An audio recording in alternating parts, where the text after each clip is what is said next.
Good afternoon guys and welcome back to your Friday Fix. Today we are playing the second hole here at Waterfront. We are playing a par 5, 470 yards, and you can see from the flyover we've got a couple of bunkers in the fairway, we've got a couple of bunkers down near the green, so here it's very much about getting off the tee, putting yourself in position, and it's maybe not a hole that you're going to try and go for 2, and even if you're a shorter hitter, you're still not going to try and get as close as possible because those bunkers could really catch you out.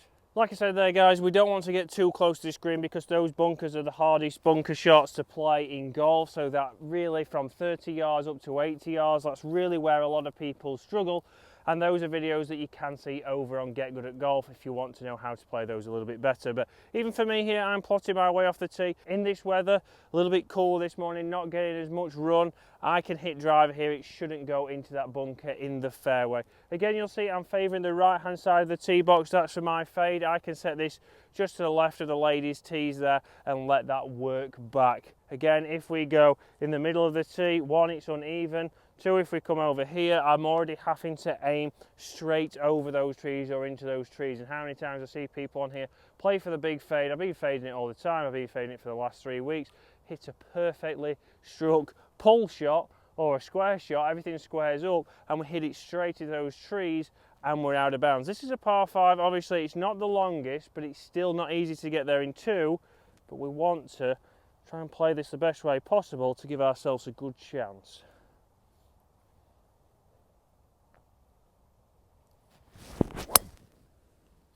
So started a bit right, fading ever so slightly, but that shouldn't reach the bunker.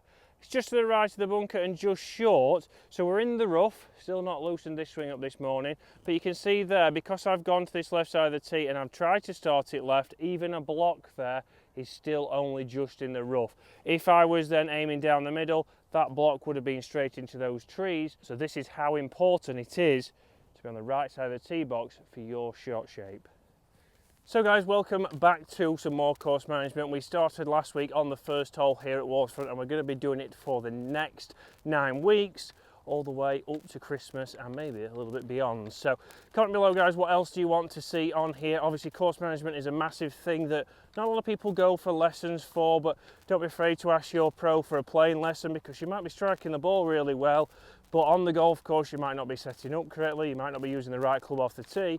And if you get out there, he might point out a few things that can really take some shots off your scores without having to change your technique. You can see they're just short of this bunker, and now obviously we can see the flag, but there are 3 bunkers right there that are going to be causing trouble. So I'm going to lay up here, I'm going to go left towards that pylon right there and leave myself in the fairway with a pitch shot. So here it's 130 yards to lay up, and this is where I see a lot of people go, right, 130 yards, that is my 8 iron, so I'm going to hit a full 8 iron from here and hope to get into that position. Again, if you hit a full shot here, there's a lot more that can go wrong. There's a lot more speed. I'm off an uphill lie. That could bring those left trees into play there. So all I want you to do here is think that it's an extended chip shot. So even though it's not running as far at the moment, I'm going to drop down to a 6 iron, which I can hit around about 180, 190 yards, and just play it like a chip shot. A little bit of a narrower stance. I'm just trying to get this ball moving forwards. I'm not trying to hit it too hard. Just like that there, that's left of the bunkers, that's short of the bunkers, and it was nice and easy. No real effort there, down towards my target. Should leave me around about 100 yards in, which then is a nice pitch shot for me, but I've avoided the trouble. I've now got a big green to aim at. I can now go and plot my way to hit the middle of the green and get out of there easy. Probably the worst drive I could have hit off that tee box, and it still ended up just about okay next to these trees. But from there, I'm now just taking my medicine. I'm not just trying to hit full shots for the sake of hitting full shots. So as we come up, we'll just let the greenkeeper, Charlie, do his stripes around the bunkers. So again, I've just used my watch there and I've got around about 105 yards to the flag. So a lot of people then again here would start to go, okay, I need to hit a full shot here. 105, that's a perfect 52.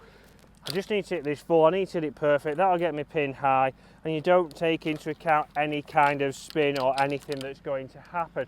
Again, wet greens, we're going to get that little bit of spin potentially off your shots, depending any kind of level golfer, especially in these winter conditions, we start to see that a little bit more. But I want you to think about what the tour players do, and you very rarely see them send it in really high. Other times they send it in a little bit lower, control that spin, one bounce, and then it's close. So they may go up a club, so go from their 52 to pitching wedge and play a similar shot what we've just played back there. I'm not putting as much speed into it, I'm not making a bigger swing, so there's a lot less that can go wrong. It's currently winter rules at the moment, so we can play, so I'm going to clean and dry this golf ball and very much do the same with the club face. So I want to make sure that we've got dry everything. Obviously that's going to help your spin rate, that's going to help you have more control on the way that the ball is going to launch. So a premium is hitting the fairway and giving yourself the best lie. I've just put the club down, so I will just try it one more time. And again here now, just think middle of the green from here, your tour average, the best on tour will be around about 23 feet. So just on the green here, left of the flag, I'm not going to take it on. Give myself a chance. That's a little bit left of the flag, play towards the middle, nice flight, and that is bang in the middle of the green. That will leave myself around about 20-25 feet for 2 putts for a par without hitting a fantastic shot. So guys, you see a rare sight there. That's a superintendent. That's the first time I've seen him doing anything this year. He's normally just having a coffee. But on the green now, obviously we've still got a little bit of dew on the ground here, but it's now thinking about, can I take that, can I use that to my advantage? Yes, I'm going to have to hit a little bit harder, but can we use that for some feedback? Can I start to see, have I got the green read right?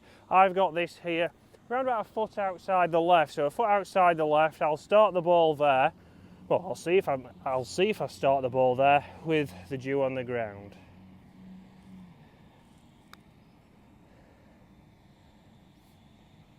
So you can see it was a pretty good line. Did I start it where I wanted to?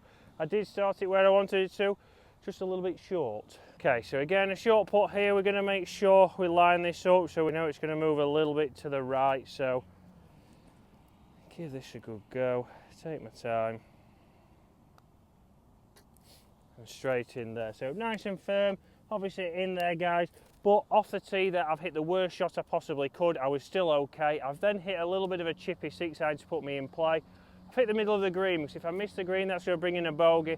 Middle of the green, and again I've putted well there, got away with quite a few longer ones than I want for my second putt, but doing that routine, lining it up, gives us the best chance. Doing some work, unbelievable.